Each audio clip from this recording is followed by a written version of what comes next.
അദ്ദേഹം എൻ്റെ മകനാണ്.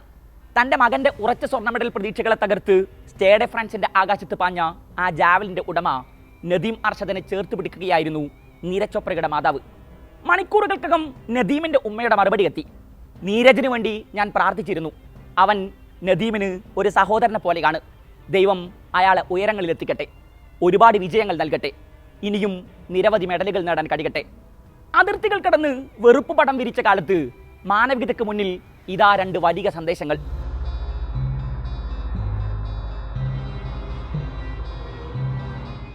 നീരജ് ചോപ്ര ഇന്ത്യൻ കായിക ചരിത്രം കണ്ട എക്കാലത്തെയും മികച്ച അത്ലറ്റുകളിൽ ഒരാൾ. പതിറ്റാണ്ടുകളായി ഒളിമ്പിക്സ് അത്ലറ്റിക്സിൽ ഒരു സ്വർണമെന്ന ഇന്ത്യക്കാരുടെ പ്രതീക്ഷകളെ പൂവണിയിച്ചവൻ. PT ഉഷയ്ക്കും മിൽഖ സിംഗിനുമൊന്നും കഴിയാത്തത് രാജ്യത്തിൻ്റെ കായിക ചരിത്രത്തിൽ സാധ്യമാക്കിയവൻ. ആ പൊന്ന് ട്രാക്കിലും ഫീൽഡിലും ഇന്ത്യൻ കുപ്പായം അണിയുന്ന താരങ്ങൾക്ക് നൽകിയ ഊർജം ചെറുതല്ല. അതുകൊണ്ടാണ് പാരീസിൽ വെള്ളിയണിയുമ്പോഴും ഇന്ത്യൻ ആരാധകരുടെ ഉള്ളിൽ നിരാശ പടരുന്നത്. അത് ഒരു ഉറച്ച പൊന്നായിരുന്നല്ലോ എന്ന് മനസ്സ് മന്ത്രിക്കുന്നത്. 2020 ടോക്കിയോവിൽ നീരജിനൊപ്പം മത്സരിക്കാൻ അർഷദുമുണ്ടായിരുന്നു. 84.62 മീറ്റർ ദൂരമെറിഞ്ഞ് 5ാമതായാണ് നദീം അന്ന് ഫിനിഷ് ചെയ്തത്. അന്ന് മുതലേ ഇരുവരും ഉറ്റ ചങ്ങാതിമാരാണ്.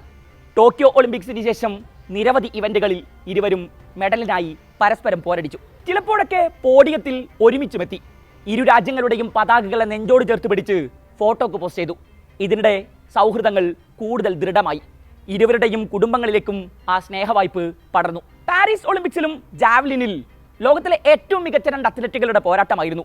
ആദ്യ റൗണ്ടിൽ ഒറ്റയേറിൽ നീരജ് ഫൈനൽ ഉറപ്പിക്കുമ്പോൾ രാജ്യത്തിൻ്റെ പ്രതീക്ഷകൾ വാനോളമുയർന്നു.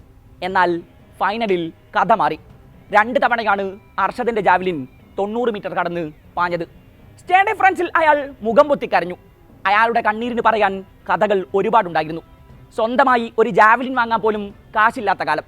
സുമാനസുകളുടെ സഹായങ്ങൾ കൊണ്ട് ലോകവേദികളിൽ മത്സരിക്കാനെത്തിയവൻ. ഇന്നലകളിൽ അയാളെ ഏറ്റെടുക്കാൻ സ്പോൺസർമാർ പോലും ഉണ്ടായിരുന്നില്ല. ഒരൊറ്റ ജാവലിൻ മാത്രം കയ്യിൽ വെച്ച് ചിലപ്പോഴൊക്കെ ലോകവേദികളിൽ എത്തുന്നതിനെക്കുറിച്ച് നീരജ് ചോപ്ര പോലും മനസ്സ് തുറന്നിട്ടുണ്ട്. പരാധീനതകളോട് പടവെട്ടിയാണ് ആ 27കാരൻ ജാവലിൻ്റെ ആകാശദൂരം താണ്ടിയത്. ഒരു പരിശീലകന്റെയും സഹായമില്ലാതെ സ്വപ്രയത്നത്തിൽ മുന്നേറി. മറ്റു താരങ്ങൾ ഒളിമ്പിക്സ് ലക്ഷ്യമിട്ട് വിദേശ രാജ്യങ്ങൾ പരിശീലനത്തിനായി തിരഞ്ഞെടുക്കുമ്പോൾ സ്വന്തം നാട്ടിൽ തന്നെ ജാവലിൻ പ്രാക്ടീസ് ചെയ്തു. വിമാനം കയറാൻ പണമില്ല എന്നത് തന്നെ കാരണം. ഒരു സമയത്ത് ജാവലിൻ വാങ്ങാൻ സോഷ്യൽ മീഡിയയിൽ പോലും സഹായാഭ്യർത്ഥന നടത്തിയിരുന്നു അർഷദ് എന്നോർക്കണം. ഒടുക്കം പരാധീനതകളെ മുഴുവൻ മറികടന്ന് അയാളുടെ ജാവലിൻ പാരീസിൻ്റെ മണ്ണിൽ പൊന്നണിഞ്ഞിരിക്കുന്നു. 2016 ദക്ഷിണേഷ്യൻ ഗെയിംസിലാണ് നീരജും നദീമും തമ്മിലുള്ള സൗഹൃദ മത്സരങ്ങൾ ആരംഭിക്കുന്നത്. അവിടെ നിന്നിങ്ങോട്ട് 8 വർഷത്തിനിടെ ഒരിക്കൽ പോലും പാക് താരത്തിന് നീരജിൻ്റെ ദൂരം താണ്ടാനായിരുന്നില്ല. പാരീസ് ഒളിമ്പിക്സിന് മുമ്പ് 10 തവണ ഇരുവരും നേർക്കുനേർ വന്നു. അന്നൊക്കെ നീരജിൻ്റെ ജാവലിൻ സ്വപ്നദൂരം താണ്ടി. അപ്പോഴൊന്നും ഇരുവരുടെയും സൗഹൃദത്തിന് ഒരിളക്കവും സംഭവിച്ചിട്ടില്ല. സാമ്പത്തിക പ്രയാസമുണ്ടായപ്പോഴൊക്കെ നീരജ് അർഷദിനെ ചേർത്ത് പിടിച്ചു. നീരജ് സമ്മാനിച്ച ജാവലിൻ ഉപയോഗിച്ചാണ് അർഷദ് ഒരുപാട് നാൾ പരിശീലിച്ചത്.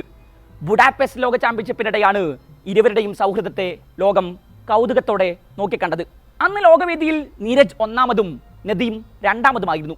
ഒരു ലോകവേദിയിൽ ഇന്ത്യയും പാകിസ്ഥാനും 1ഉം 2ഉം സ്ഥാനങ്ങളിലെത്തിയതിൽ അഭിമാനമുണ്ട് എന്നായിരുന്നു അന്ന് അർഷദ് പ്രതികരിച്ചത്. അയാൾ മറ്റൊന്നുകൂടി അന്ന് പറഞ്ഞു വെച്ചു: പാരീസ് ഒളിമ്പിക്സിലും നമ്മൾ 1ഉം 2ഉം സ്ഥാനങ്ങളിലുണ്ടാകും. കൃത്യം 1 വർഷത്തിന് ശേഷം നദീം പറഞ്ഞത് തന്നെ സംഭവിച്ചു. പക്ഷേ ഇക്കുറി സ്ഥാനങ്ങൾ മാറിയെന്ന് മാത്രം. നിന്റെ ദൂരം മറികടക്കാനുള്ള പോരാട്ടം ഞാൻ ഇവിടം മുതൽ ആരംഭിക്കുന്നു. പാരീസ് ഒളിമ്പിക്സിൽ സ്വർണ്ണ മെഡൽ നേടിയ നദീമിനെ അഭിനന്ദിച്ച ശേഷം നീരജ് ചോപ്ര മനസ്സിൽ പറഞ്ഞത് ഇതായിരിക്കും: 92.97 മീറ്റർ അതൊരു വലിയ ദൂരമായിരുന്നു. ടോക്കിയോയിലെ സ്വർണ്ണ മെഡൽ ജേതാവായ നീരജിന്റെ പോരാട്ടം 80.45 മീറ്ററിൽ അവസാനിച്ചു. അർഷദിന്റെ ദൂരം മറികടക്കാനുള്ള നീരജിന്റെ ശ്രമങ്ങൾ ഇവിടം മുതൽ ആരംഭിച്ചു കഴിഞ്ഞു. അത്ലറ്റിക്സ് മെഡൽ സ്വപ്നങ്ങളിൽ പോലും ഇല്ലാതിരുന്ന ഒരു ജനത വെള്ളി പോരാ, സ്വർണം തന്നെ വേണം എന്ന് ഉറപ്പിച്ചു പറഞ്ഞു തുടങ്ങിയിട്ടുണ്ടെങ്കിൽ അതിന് പിന്നിലെ പ്രതീക്ഷയുടെ പേരാണല്ലോ നീരജ്.